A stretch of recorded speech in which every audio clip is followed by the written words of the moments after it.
Après 2 reports, l'opposition composée essentiellement de 4 leaders appelés Quator sera certainement en meeting ce dimanche à la place Sainte-Thérèse dans la commune de Ndjili. L'autorité urbaine avait déjà pris acte de cette manifestation publique.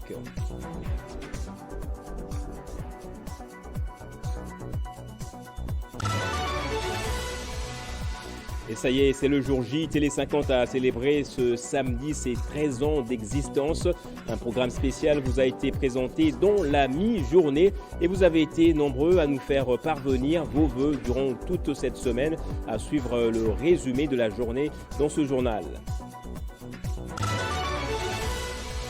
Et en Russie, c'était un samedi, pas comme les autres. Le groupe Wagner s'est mutiné cet avant-midi.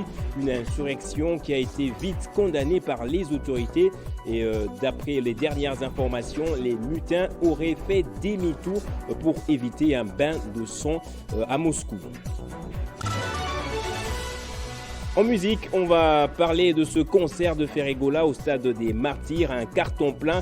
L'artiste musicien ancien de Wenge a réussi son pari. Célio Scram, Adjani, Sarah Lula, Jimmy Mbonda, venus spécialement de Paris, et Bébé Braza ont été vus sur le podium. Bonsoir à tous et bienvenue dans ce journal à la une de l'information. Le meeting de l'opposition aura bel et bien lieu ce dimanche plutôt, à la place Sainte-Thérèse à Ndjili, et ce, après 2 reports, le premier du fait de l'autorité urbaine et le second par les organisateurs eux-mêmes. Selon le parti politique SID, les 4 candidats à président seront à ce grand rassemblement, mais rien n'est sûr quant à la participation de tous ces leaders politiques. Mais l'opposition pourrait être aussi fragilisée davantage après les menaces de Martin Fayoulou de se retirer du processus électoral si certaines conditions ne sont pas respectées. Une décision qui a même déjà été contredite au sein de cette coalition politique. Et puis, conflit Teke-Yaka, une année après, les conséquences sont énormes. Les déplacements de citoyens ne cessent de s'accroître. Les tueries sont constatées avec comme corollaire la résurgence du phénomène Mobondo. C'est le constat déploré par les chefs coutumiers et les notables de ce coin qui s'interrogent sur la motivation de la persistance de ce conflit qui n'a que trop duré. Comprendre les violents affrontements entre Teke-Yaka, qui sont les principaux protagonistes, pourquoi les 2 communautés s'affrontent-elles, quelles sont les conséquences de ces affrontements, quelle réponse apporter à cette crise une année après. Les notables et chefs coutumiers de ces 2 communautés ont, dans une conférence dite Tribune des vérités, apporté des réponses à ces préoccupations.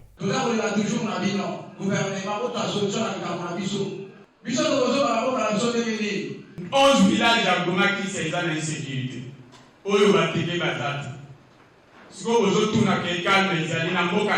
Ces notables s'insurgent contre l'épuration ethnique et demandent à ce que cela prenne fin et que justice soit faite. Nous commençons à craindre, ce n'est plus le pire parce qu'il est déjà là, mais nous craignons si l'autorité de l'État sera rétablie. Dernièrement, il y a le ministre de l'Intérieur qui a dit publiquement, venant de la cité de Kwamut, au nom de tous les territoires de Kwamut, que la paix y est revenue.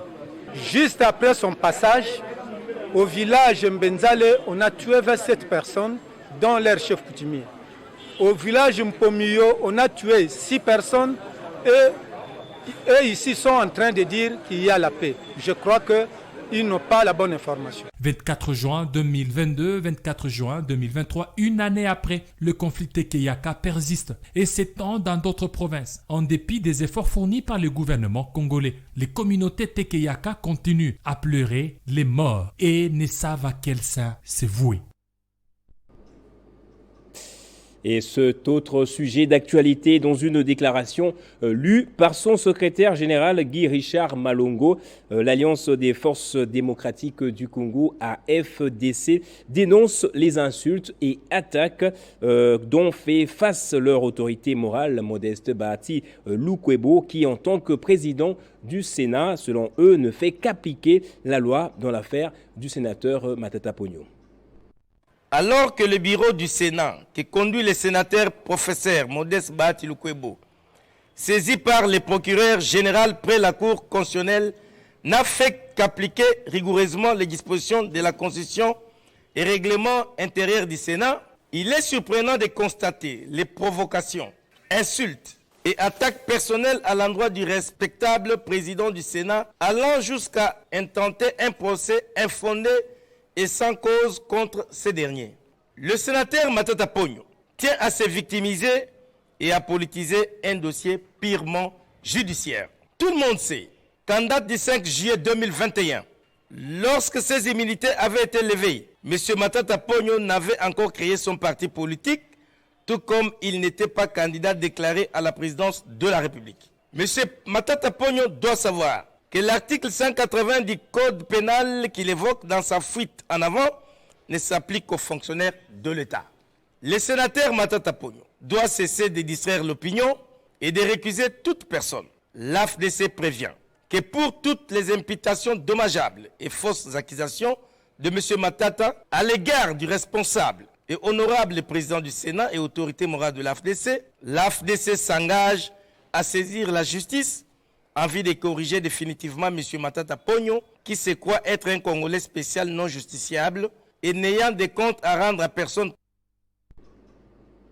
Et 24 juin 2010, 24 juin 2023, voilà déjà 13 ans depuis que Télé 50 est entré et s'est affirmé dans les vies des Congolais. Représentant la fierté du pays dans le secteur des médias, la chaîne s'est également imposée comme le véritable miroir de la société congolaise.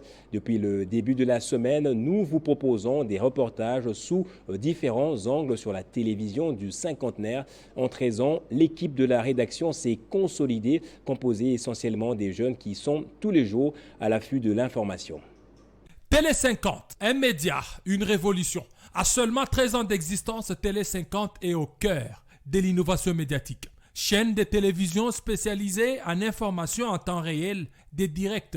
Télé 50 a su de maître apporter une révolution inouïe dans les sillages médiatiques congolais. En 2010, lorsque Télé 50 arrive, c'est un vrai séisme dans le paysage audiovisuel congolais parce que nous voyons pour la première fois de manière rationnelle, coordonnée, je dirais même tout simplement professionnelle, une chaîne avec un habillage moderne qui respecte les codes en fait en vigueur. C'est une chaîne qui depuis maintenant pas mal d'années prend la peine de nous informer comme il se doit, ce qui est quand même un des rôles primordiaux ou même premier d'une chaîne télévisée.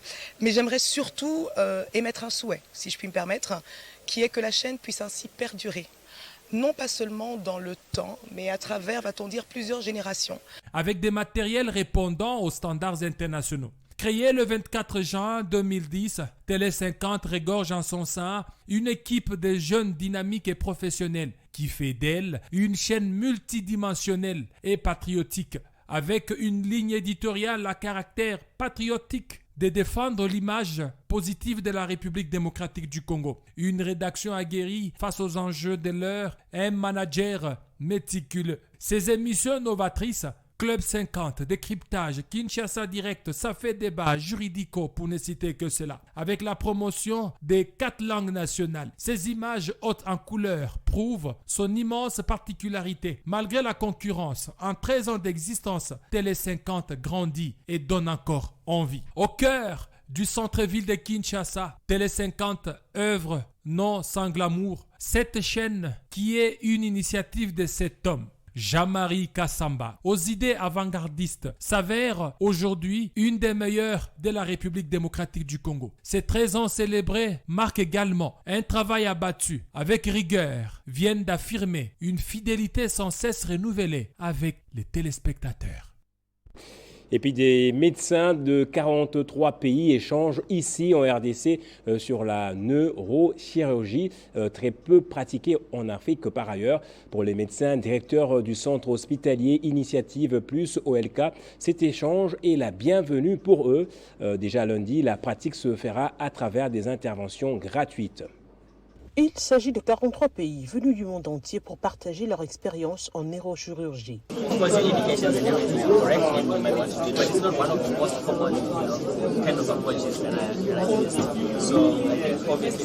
La RDC est un bon exemple avec la génération des jeunes médecins qui y participent. C'est avec véritablement la joie que toute l'Afrique se retrouve chez vous pour parler de la neurochirurgie. Une spécialité qui auparavant était considérée comme impossible en Afrique. La Société congolaise de neurochirurgie tient à ce que l'Afrique bouge pour couvrir tout le continent. Le docteur Jeff Netalja au Maroc, et dont nous sommes très très fiers avec la réalisation qu'il a fait de ce congrès, qui va parler surtout des jeunes neurochirurgiens en Afrique. La réflexion est portée ici sur la chirurgie de la colonne vertébrale.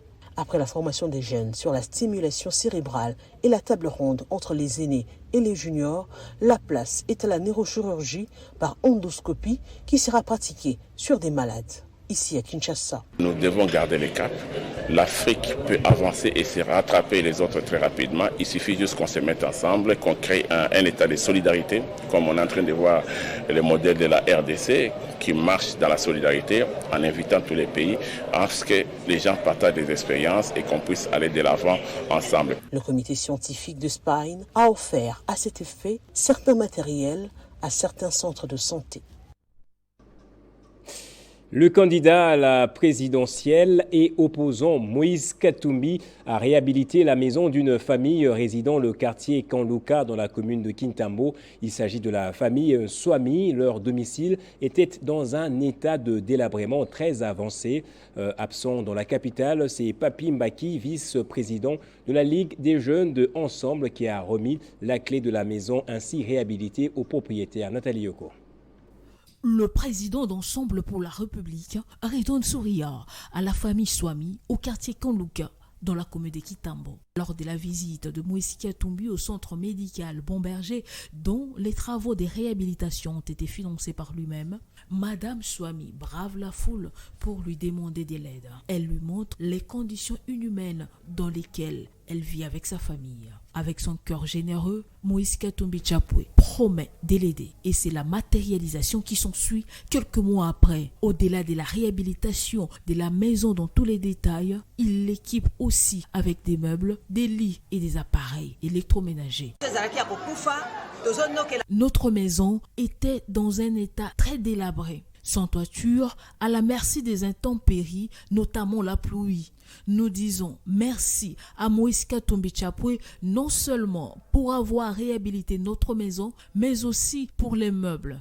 Nous voulons que ça soit lui, notre prochain président de la République, par rapport aux bons actes qu'il pose. Représentant Moïse Katumbi, le vice-président de la Ligue de jeunes du parti Ensemble, rappelle les démarches qui ont concrétisé la vision du chairman. Le président a toujours dit que tout le monde doit vivre comme les autres, c'est-à-dire ceux-là qui ont ne fût-ce que le minimum vital. On doit avoir le minimum vital. Et c'est la raison pour laquelle aujourd'hui vous voyez cette œuvre. Et d'ailleurs, dans la réhabilitation, la reconstruction était suivie pas à pas, minute par minute, par le président Moïse Katumbi jusqu'à... Et dans une déclaration politique, le secrétariat exécutif provincial du PPRD Lukunga dénonce la perquisition et violation des domiciles de ses cadres. Le PPRD Lukunga a pris par ailleurs à témoin la communauté internationale et les ONG de défense des droits de l'homme, ainsi que la société civile sur le recul de la démocratie. Nous, membres du PPRD de la province politique de Lukunga, réunis comme un seul homme, montons en séjour au créneau et dénonçons haut et fort la dérive dictatoriale, laquelle caractérisée par un jalonnement d'actes ignobles, des attaques et arrestations ciblées en violation des lois de la République, des perquisitions barbares et violations des domiciles de nos cadres et militants, des menaces et conspirations d'une attaque imminente des résidences du président national du PPRD, son Excellence Joseph Kabila Kabange. Prenons à témoin la communauté nationale et internationale, les ONG de défense des droits de l'homme et les organisations de la société civile sur la dégradation ahurissante de la démocratie en République démocratique du Congo, les violations systématiques des lois et instrumentalisation des institutions de la République. Tertio, réitérons le soutien indéfectible de notre province politique de Lukunga au président national Joseph Kabila Kabange et notre lutte sans désemparer pour sauver la jeune démocratie de notre pays. Appelons à la vigilance les militants du PPRD en particulier et le peuple congolais en général pour faire échec à la dictature. Le parti politique Gouvernance et Éthique était en congrès ce samedi. À l'ordre du jour, notamment la présentation officielle du parti et l'investiture de Félix Tshisekedi comme candidat du parti à la présidentielle nationale. Rufus Lukanga.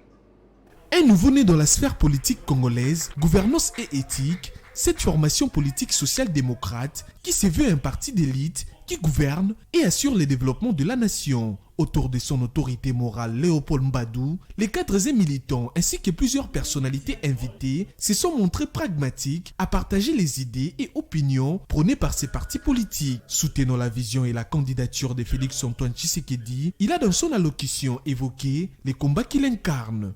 Je disais qu'il sera difficile de vaincre cet homme qui porte le marque d'un combat pour matérialiser la vision de paix de l'indépendance. Léopold Mbadou a en outre procédé à la présentation de tous les fédéraux du parti, autour desquels il a investi Félix-Antoine Tshisekedi comme leur candidat à la magistrature suprême. Un seul point était inscrit à l'ordre du jour, c'est donc l'investiture de notre candidat à la magistrature suprême et donc son Excellence Félix-Antoine Tshisekedi Tshilombo, donc comme candidat unique à la magistrature suprême. Mais si vous lisez notre projet de société, vous pouvez vraiment en déceler la quintessence qui fait la différence. Nous sommes un parti qui repose sur la gouvernance, c'est-à-dire l'acceptation d'un ensemble de règles, de pratiques et de principes. Il y a certes cette gouvernance, mais il y a l'éthique, toutes les valeurs morales.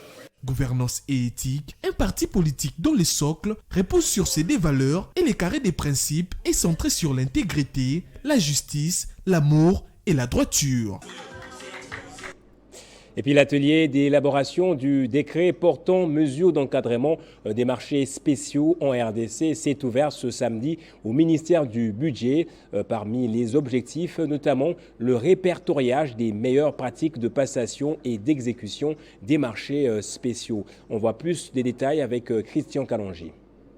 Ces assises, ouvertes par le vice-ministre du Budget Élisée Bokoumouana au nom du ministre d'État Aimé Boji Empêché, visent à créer une dynamique des acteurs intervenants dans les marchés spéciaux au fin d'améliorer l'efficacité du système des marchés spéciaux en République démocratique du Congo. Durant 3 jours, les participants vont réfléchir sur comment établir une corrélation directe entre l'efficacité des marchés spéciaux et la qualité de la dépense.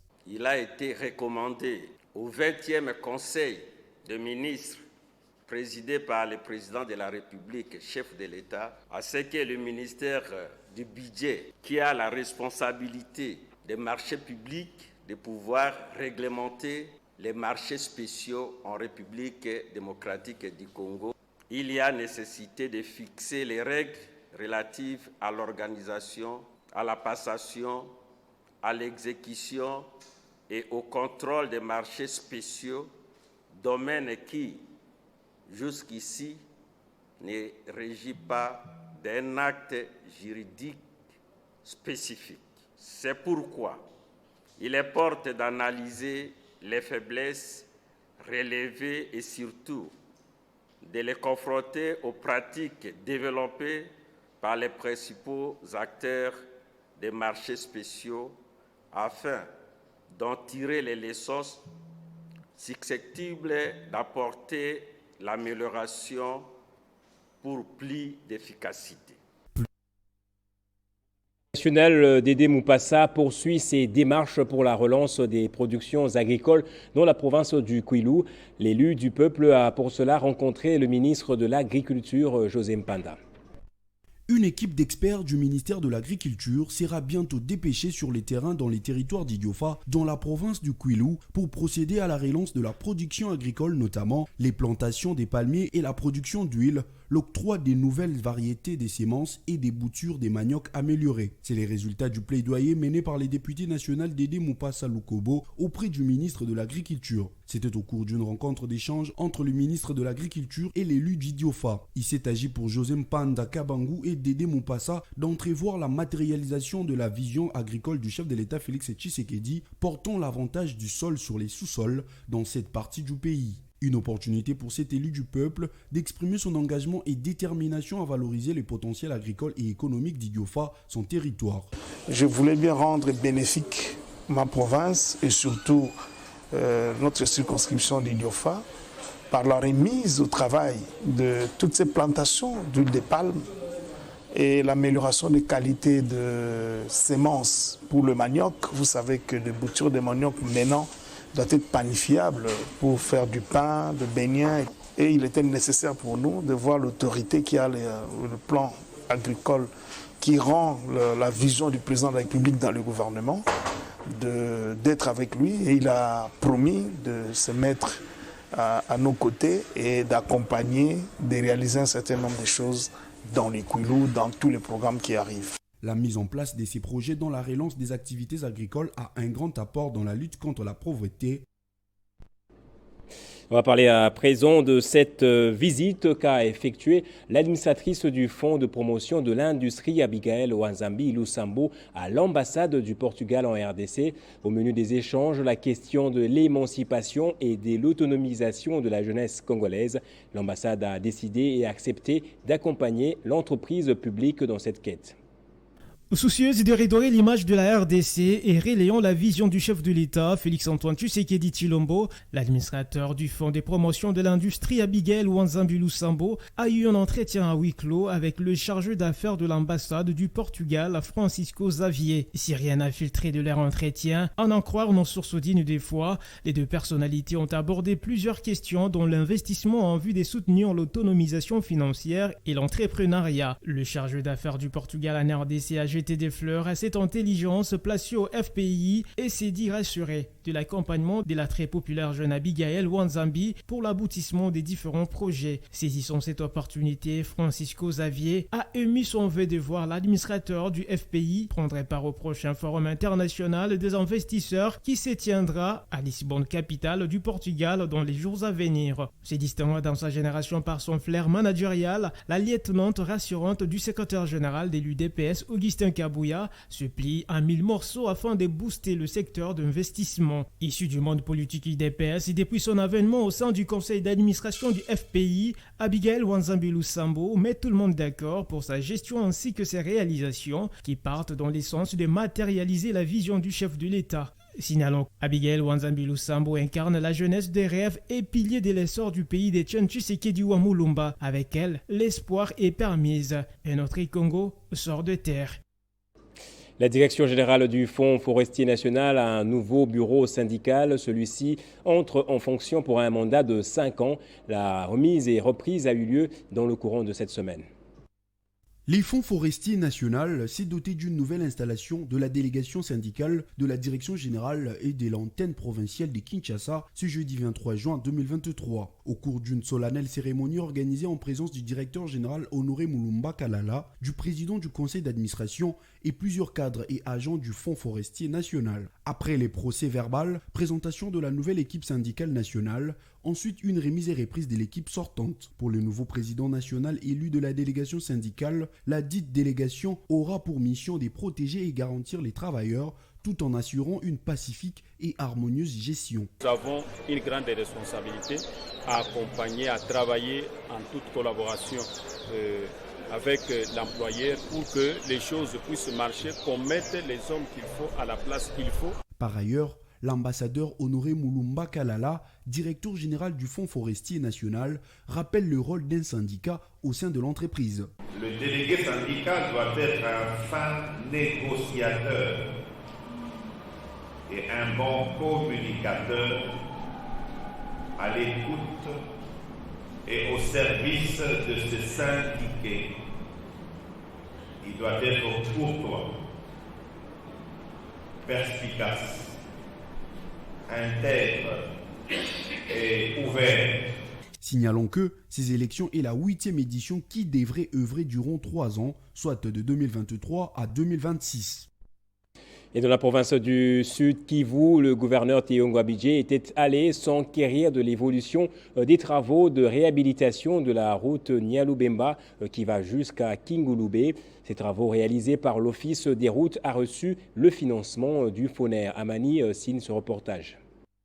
La vie s'est arrêtée à Chabunda à l'occasion de l'arrivée du gouverneur du Sud Kivu, Théo Ngwabidje Kassi, en visite d'inspection des travaux de réhabilitation de la route Bukavu-Burale, Nyalubemba Kigulube, dans la chefferie de Bakissi, un groupement de Bamungu-Basid. Les habitants de Chabunda sont sortis de leur maison, brandissant Kaliko et Fiji à la gloire du président de la République, Félix Antoine Tshisekedi, et du gouverneur Théo Ngwabidje, qui a mené les plaidoyers auprès du gouvernement central, obtenant ainsi les fonds du FONER dans son volet programme d'entretien routier. L'autorité provinciale a mis toute son attention sur cette route d'intérêt capital pour le désenclavement socio-économique de cette contrée. De Bukavu en passant par Walungu jusqu'à Ngolombe, 140 km, le gouverneur du Sud Kivu, Théo Ngwabidje Kassi, tantôt au volant de sa jeep officielle ou à pied, s'est arrêté à plusieurs endroits pour s'imprégner de l'évolution des travaux. La première phase concerne le tronçon Bukavu-Kigulube avant d'aller jusqu'à Chabunda Centre, comme souhaité par le chef de l'État, soucié du désenclavement du territoire. L'arrivée du gouverneur Théo Ngwabidje Kassi à Ngolombe met fin à l'absence prolongée pour ses habitants de voir un gouverneur de province à la rencontre de ses administrés, car la dernière visite d'un gouverneur date de plus de 40 ans. Les autres gouverneurs ne se limitaient qu'au centre de Chabunda, moyen facile d'arriver par avion. Mais Théo Ngwabidje Kassi a brisé cette mythe et promet d'activer toutes les batteries pour que cette route arrive jusqu'à Chabunda territoire. Vous voyez aujourd'hui les résultats qui sont là. La population doit donc faire confiance au président de la République et surtout lui donner confiance aux prochaines élections, puisque le président de la République nous a demandé, nous les gouverneurs et toutes les autorités, d'écouter et surtout de répondre aux problèmes de la population. Et aujourd'hui, pour la population de Chabunda, c'est la réhabilitation de la route. Au chemin de retour, le cortège de l'autorité provinciale sera obligé de s'arrêter à plusieurs endroits. Les habitants dans l'allégresse ont remis des cadeaux, selon les us et coutumes, à leur gouverneur bienfaiteur.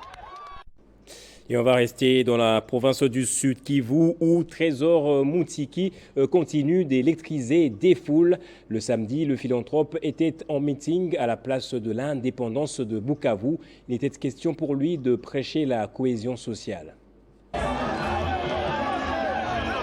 À la place mythique de l'indépendance de Bukavu, à cause de son histoire, Trésor Moutiki marque l'histoire ce 24 juin 2023. Les foules se sont amassées pour écouter la restitution de la campagne de plus de 3 ans qu'a effectué Trésor Moutiki. Arrivé dans cette ambiance festive, installé aux côtés des différentes autorités, dans son speech devant la population, il a insisté une fois de plus sur la cohésion sociale entre toutes les communautés du Sud Kivu pour développer la province. Tuko na watu ya akili sana. Mauniversite ya mingi za Kongo ziko Msitki. Changia tukamai kesho itawapatia akili bataacha kukua na kumanipulate si wanataka. L'Union fait la force, a insisté le PCA de la TMF qui a invité la population à vulgariser ses messages, chacun dans son milieu respectif. Ça trouve la suffisance que la population a besoin d'être ensemble, de vivre ensemble. Donc la population doit être ensemble pour donner l'exemple pour ceux qui les dirigent. Parce que pour la population, nous avons besoin de cette cohésion, nous avons besoin de la paix, nous avons besoin de défendre notre pays. Tout est bien qui finit bien. Le PCA de la TMF a quitté la place de l'indépendance sous les ovations de la population du Sud Kivu. Et le mouvement de la démocratie et le social, le Grand Katanga, a désormais un nouveau président interfédéral en la personne de Alexis Kalouazi. Il a été installé par le président national Mardoché Ouaka jeudi dernier. Dans l'espace Grand Katanga, le mouvement de la démocratie et le social a désormais un nouvel interfédéral. Alexis Kalouazi Chansa a été officiellement installé le jeudi 22 juin 2022 par le président national du MDS, Mardoché Ouaka. Parce que développement oyo tozo teya na parti na biso, développement oyo mokonzi ya mboka azali kolinga elingi kaka ezala na maloba te mais ezala nde na mosala. Merci de la confiance, merci de l'attention que vous avez témoignée à nous et nous profitons de l'occasion.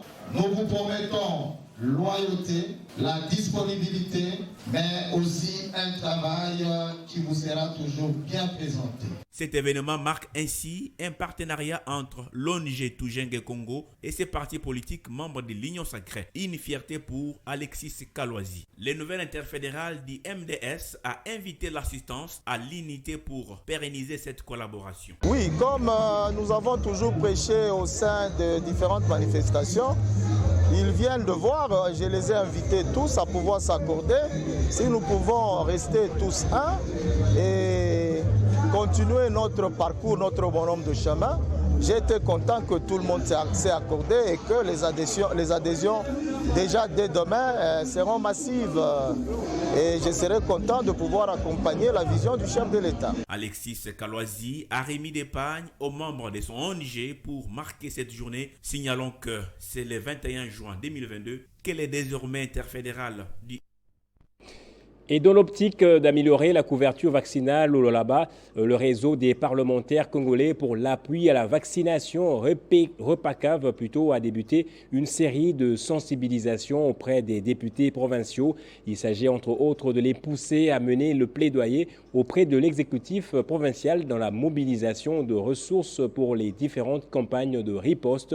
Le REPACAV, qu'accompagnait la fondation Bill et Melinda Gates, a également procédé sur place à l'installation de son réseau provincial. Devant les députés provinciaux du Lualaba, la délégation du réseau des parlementaires congolais pour l'appui à la vaccination, conduite par sa présidente, la députée nationale Henriette Ouamou, a exhorté les élus locaux à accompagner la province dans l'amélioration de la couverture vaccinale, mener les plaidoyers du gouvernement provincial en faveur notamment de l'éradication de la poliomyélite. Nous ferons en sorte d'amener le gouvernement à prendre entièrement en charge et de manière régulière l'achat des vaccins traditionnels et assurer le cofinancement. Parce que souvent, c'est toujours accompagné par des partenaires. Nous allons amener tous les gouvernements provinciaux à prendre en charge le coût opérationnel de la vaccination. Les députés provinciaux vont sensibiliser la communauté à adhérer à la vaccination des routines et aux ripostes, mais surtout veiller au respect des engagements pris entre la fondation Bill et Melinda Gates et le gouvernement provincial. Les députés provinciaux et les députés nationaux jouent un double rôle. C'est le rôle de faire pression sur le gouvernement, avoir un œil de surveillant de ce qui se passe en matière de financement des activités, entre autres le financement des activités de la santé. Le vice-président de l'Assemblée provinciale du Lualaba, Pierrot Mwamba, a invité les élus à rejoindre ces réseaux afin d'améliorer les ressources réservées à la vaccination. La même journée en après-midi, Henriette Ouamou et sa délégation ont installé officiellement les REPACAV Lualaba et ce, en présence du ministre provincial de la Santé. Et après l'étape du Olomami du Tanganyika, le président national du Parti Avenir du Congo, Dani Banza Maloba, poursuit sa mission d'itinérance dans le Katanga.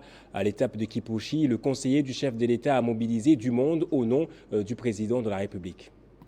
Après le Bombashi, Sakania, Fungurumé, Dani Banza Maloba galvanise la ville de Kipushi, accompagné du député national Nanou Bemba et d'autres acteurs politiques de l'Union Sacrée. La mobilisation a été au rendez-vous, l'obligeant à faire le pied jusqu'à la place de la tribune pour prendre la parole. Pendant mandat yote ya président Kabila, il tulikuwa incapable ya kuilamusha ena vile. Et pourtant, ilikuwa ni Katangea kwa à la tête ya mukini ena vile. Mais leo, grâce à leadership du président Félix Tshisekedi, qui a investi 400 millions de dollars, à la question de la sécurité dans la partie orientale du pays, l'ambassadeur itinérant du chef de l'État a reçu le soutien de la population pour le FRDC, mais aussi soutien pour le chef de l'État.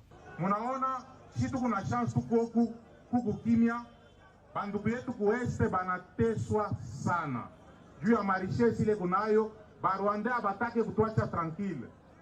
Président Paul Kagame analulumia mamini yetu. Dani Banza Maloba a aussi prêché les actions que mène au quotidien le chef de l'État pour faire décoller la République démocratique du Congo. Meeting terminé, l'homme peut se préparer pour la prochaine étape de sa mission. Démocratie, élection et développement, c'est le thème de la journée scientifique organisée jeudi dans la bibliothèque de l'université de Kisangani à Chopo. Cette conférence des élites a connu la participation du professeur ordinaire Faustin Poutou, directeur général de l'ISTM Bandaka, comme orateur principal. C'est une journée scientifique sur les thèmes démocratie, élection et développement organisée dans une conférence de chefs d'établissement de l'ESU de la Chopo. Les cadres choisis étaient la bibliothèque de l'université de Kisangani. L'intervenant n'était autre que le professeur ordinaire Faustin Poutou, DG de l'ISTM Bandaka et enseignant à l'UPN. À sa prise de parole, il a expliqué les concepts élections qu'il entend comme une opération portant sur la désignation par des électeurs des personnes destinées. Une opération portant sur la désignation par les électeurs des personnes destinées à les représenter ou occuper une fonction en leur nom au sein des institutions. On distingue l'élection directe de l'élection indirecte.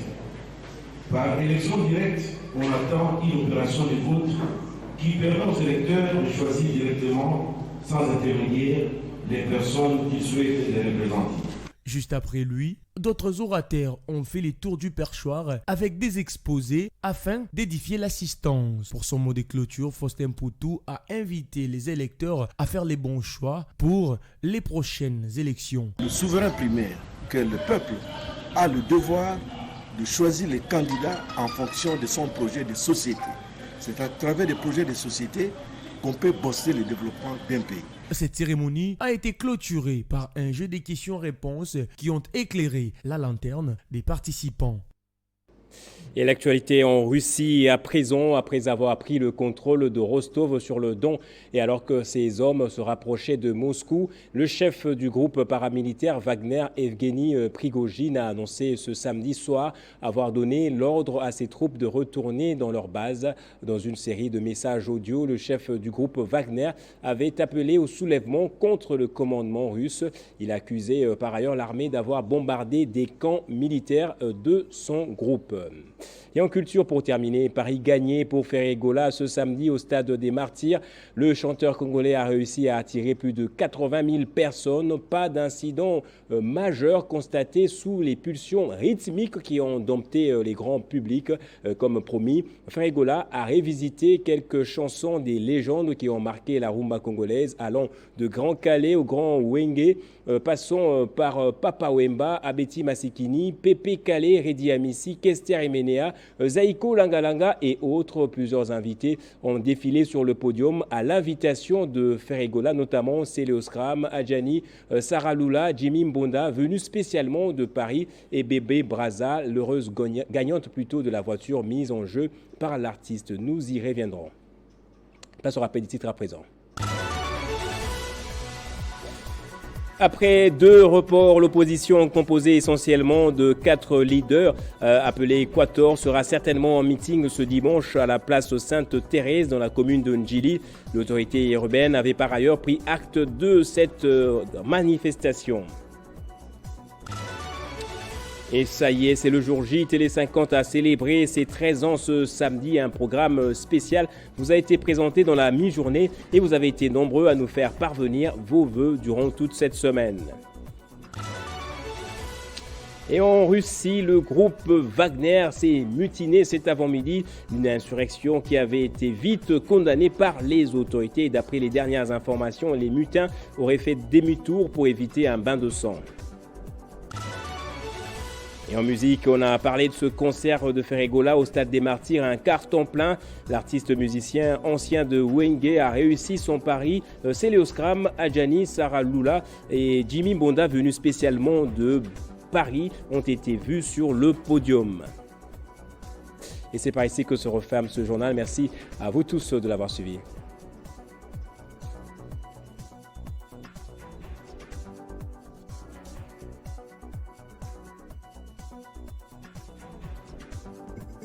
Retrouvez toute l'actualité en continu sur www.tele50.cd.